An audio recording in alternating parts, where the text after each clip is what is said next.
आप हक और हुकूक की बात कर रहे हैं, न्याय शब्द से आपको बड़ा प्रेम है कि सबको न्याय मिले, तो आपकी विकास दर, आप ही का बयान मैंने पढ़ा, उसको कोट कर रहा हूँ, 11.93% की आपकी विकास दर, 1,18,401 रुपये प्रति व्यक्ति आए। अखिल भारतीय स्तर पर यह 50,000 ही है, पर बावजूद इसके और जो ये तमाम आप योजनाएं गिनवा रहे हैं, 40% आबादी छत्तीसगढ़ की गरीबी रेखा के नीचे क्यों है? ये आर्थिक विषमता, और ये मैं इसलिए पूछ रहा हूँ, आपके नेता राहुल गांधी लगातार ये सवाल उठाते हैं, आर्थिक विषमताएं बढ़ गई जी, 102 से 142 हो गए खरबपतियों की संख्या, उनके पास ही सारा पैसा चला गया, गरीब गरीब हो रहा है। छत्तीसगढ़ के गरीब का क्या? संदीप जी, जिससे पूछना था तो उसे पूछे नहीं। 15 साल की सरकार रही और 40% जो गरीबी रेखा में नीचे थे वो उनकी देन है। आज ये बात तो नहीं था, उसको पूछना था जो चले गए। ये अजीबोगरीब खेल है। सुनो भूपेश भाई, बीच में रोक रहा हूं, अगर हम बीजेपी से पूछते हैं और हम लगातार, हम पीछा किसी का नहीं छोड़ते, तो वो कहते हैं अरे कांग्रेस से जाकर पूछो, 55 साल इन्होंने राज किया, हमें तो 8 हुए। आप भी वही कर रहे हैं कि अरे पूछिए रमन सिंह से, मुझे तो 4 हुए हैं। अब सुने तो भाई, मेरी बात तो होने नहीं देते संदीप जी। लेकिन उसी को आधार मानते हुए जो 40% नीचे गरीबी रेखा के नीचे लोग यहाँ निवास करते हैं, दूसरा 41.7% बच्चे कुपोषित हैं, 47.5% महिलाएं के शरीर में खून की कमी है, एनीमिक है। इसको हमने बेस मानते हुए सारे प्रोग्राम बनाए। और हमारा प्रोग्राम क्या रहा? हम गोधन न्याय योजना लागू किए, हम भूमि श्रमिक न्याय योजना लागू किए, हम राजीव गांधी किसान न्याय योजना लागू किए, और इसके कारण से लोगों के आय में वृद्धि हुई। जितने भी भारतीय जनता पार्टी के समय में 7 प्रकार के लघु वनोपज खरीदे जाते थे, हम 65 प्रकार के लघु वनोपज खरीद रहे हैं। और तेंदुपत्ता 2,500 में खरीदते थे, हम 4,000 में खरीद रहे हैं। सबका समर्थन। भारत सरकार भी कोदो कुटकी का, ये मिलेट्स ईयर है ना, इंटरनेशनल मिलेट्स ईयर है, कोदो कुटकी भारत सरकार रेट तय नहीं किए, हमने 3,000 रुपये तय किया। और पिछले साल से खरीद, पिछले साल 52,000 क्विंटल खरीदे, इस साल 1.5 गुना 2 गुना होने वाला है। तो जितने भी, चाहे लघु वनोपज संग्राहक हो, चाहे किसान हो, चाहे गन्ना उत्पादक हो, चाहे वो मिलेट्स के उत्पादन करने हो, चाहे धान के उत्पादक हो, सबको 9,000, मतलब देश में गन्ना उत्पादक को जितनी कीमत मिलती है उससे ज़्यादा कीमत छत्तीसगढ़ में। धान उत्पादक दुनिया में जितना कीमत नहीं मिलता वो छत्तीसगढ़ में मिल रहा है। इस साल 2,640 रुपये जो धान किसान धान बेचे, और जो सरकार का एमएसपी है वो 2,040 रुपये है। हाँ। तो ये जो एमएसपी, ये कभी कानूनी जामा किसी ने नहीं पहनाया। 1967 में इजाद हो गया था एमएसपी, और ये हम 2023 की बात कर रहे हैं। ये क्या कभी कानून बन पाएगा? या बेहतर तरीका जो छत्तीसगढ़ ने इजाद किया है कि समर्थन मूल्य से ऊपर भी दाम दिए जा सकते हैं किसानों को जब तक मेहनत की माकूल कीमत नहीं मिलेगी, उसको सिर्फ अन्नदाता कहने से काम चल जाएगा क्या भूपेश भाई? अन्नदाता कहने से काम नहीं चलेगा। यही तो मैं कहना हूँ, जो 40% गरीब लोगों को छोड़े थे हमारे लिए, हम उसकी स्थिति सुधारने में लगे हैं। चाहे वो मजदूर हो, चाहे किसान हो, चाहे लघु वनोपज संग्रहण करने वाले हों। 40% जंगल है, 74% लघु वनोपज हम खरीदते हैं पूरे देश का। 74%, 26% पूरा देश है।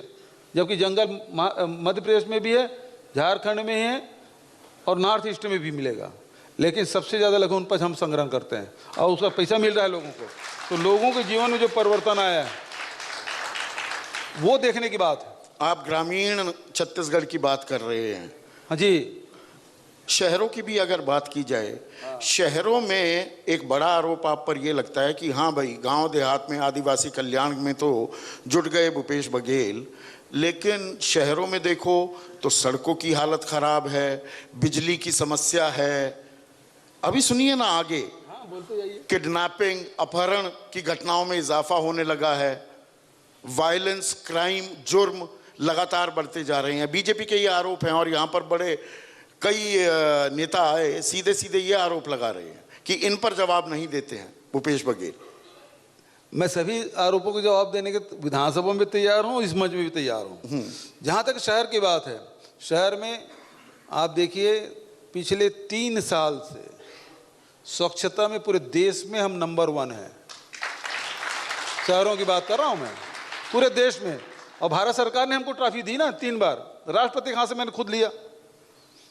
तो यदि हम काम कर नहीं होते तो हमको इनाम कैसे देती भारत सरकार? नंबर 1। नंबर 2, व्यापारियों और उद्योगपति की बात है। आज ही चेंबर ऑफ कॉमर्स बैठक हुई थी, भूरी भूरी प्रशंसा की, उसके वीडियो क्लिपिंग निकाल के देख लीजिएगा।